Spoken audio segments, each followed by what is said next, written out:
कोंबड्याची शान. एकदा अकबराला बिरबलाची फिरकी घेण्याची लहर आली. त्याने त्या दिवशी बिरबल सोडून सर्व दरबारी मंडळींना लवकर बोलावले.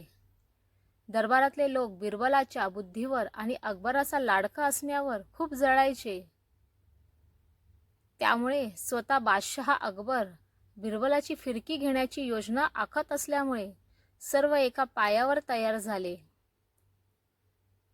थोड्याच वेळात बिरबल आला.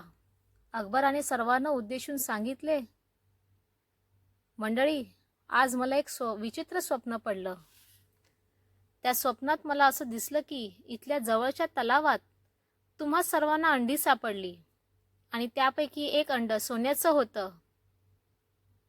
मला वाटतं आपण त्याचा शोध घेतला पाहिजे. सर्व तलावाजवळ गेले.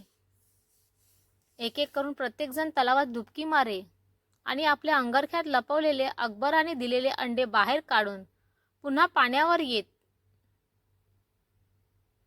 असे करत बिरबलाची पाळी आली.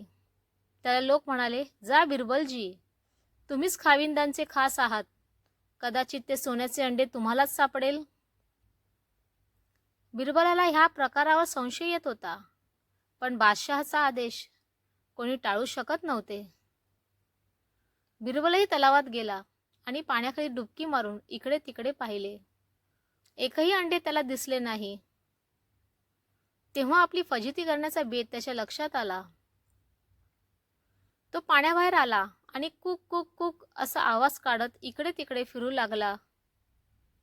अकबराने विचारले, बिरबल, हा काय प्रकार आहे?